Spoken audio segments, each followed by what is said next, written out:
This is a Diebold AccuVote TS electronic voting machine of the type used in elections in several U.S. states.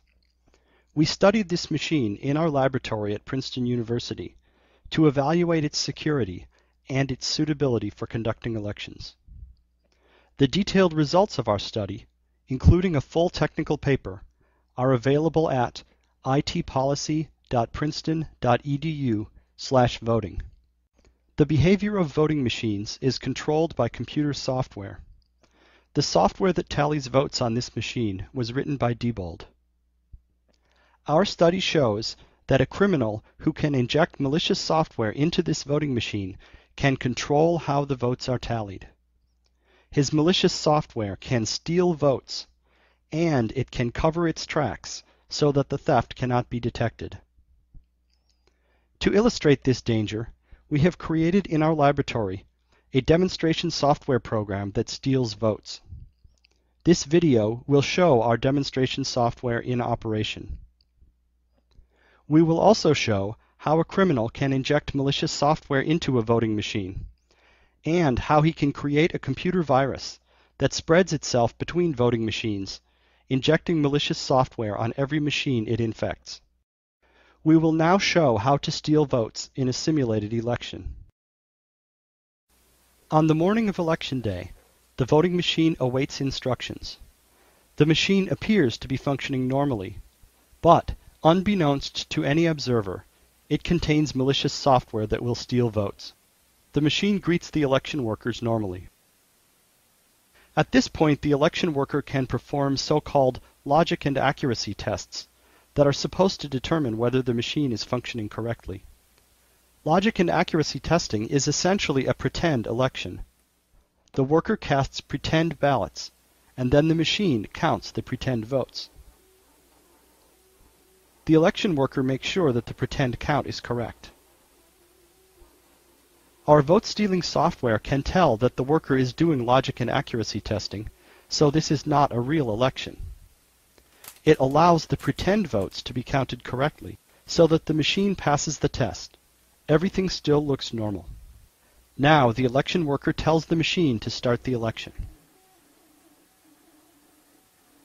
The machine prints out a paper tape showing that no votes have been recorded yet. The election has begun.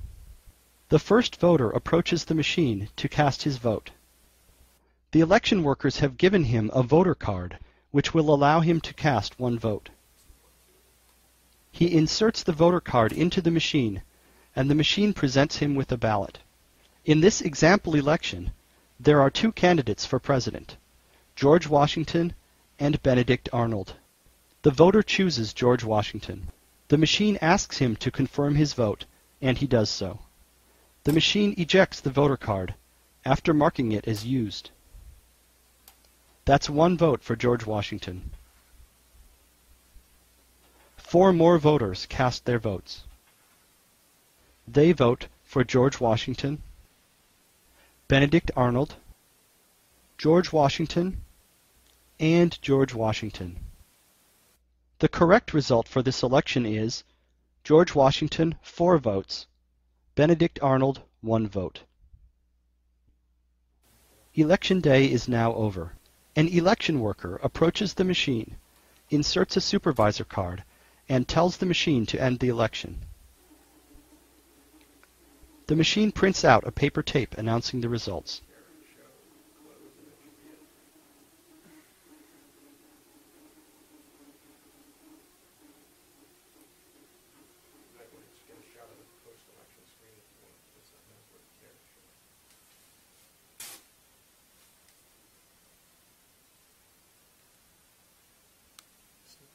The tape shows that Benedict Arnold won the election, 3 votes to 2. This result is incorrect. Malicious software stole votes from George Washington and gave them to Benedict Arnold. The voting machine recorded the election results on its internal memory and on a removable memory card. A poll worker opens the side of the machine and removes the memory card. The memory card, when examined by technicians, also shows that Benedict Arnold won the election, 3 votes to 2. Every record kept by the voting machine shows the same fraudulent result. Arnold 3, Washington 2. How did this happen? The voting machine was running Diebold's election software, but it was also silently running our demonstration vote-stealing software. And our software was able to steal votes without being detected. When the election ends, the vote-stealing software can delete itself from the voting machine. No evidence remains that the machine was ever hijacked. No evidence remains that any votes were stolen. As far as anyone can tell, the election was conducted fairly. But the result is fraudulent. This vote-stealing attack requires injecting malicious software into the voting machine. Anyone who has access to a voting machine for a few minutes can install malicious code. Here is one way to do so. In advance, we prepare a memory card containing our malicious software. When we get a few minutes alone with the machine, we first open the side door. We can do this with a key. There are thousands of keys in circulation, and any hardware store will copy them. Even without a key, the lock is easily picked. One member of our team can consistently pick the lock in less than 10 seconds. Or we can simply remove a few screws and lift off the machine's cover.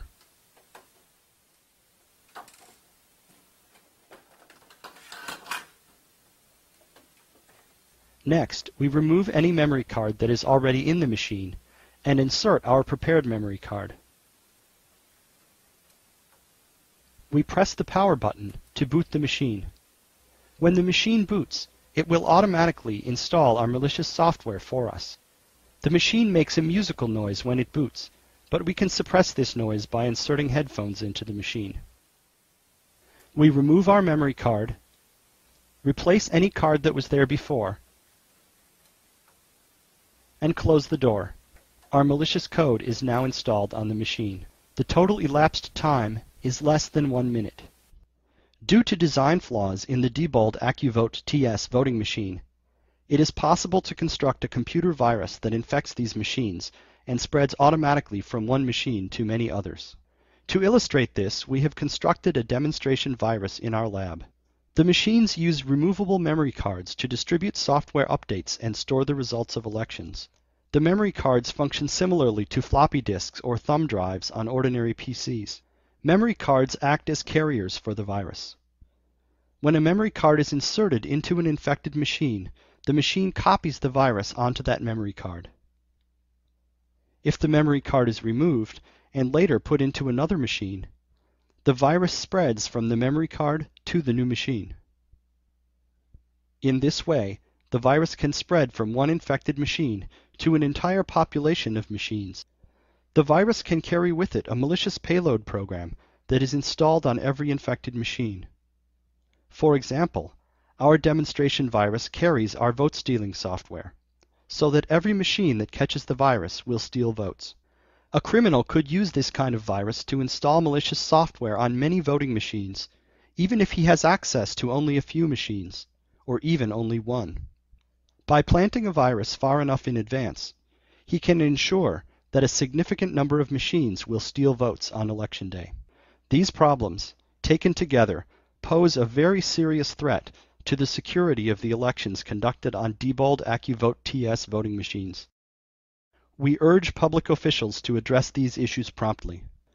More details, including a full technical paper containing a more complete security analysis and a discussion of mitigation strategies, can be found on our website at itpolicy.princeton.edu/voting.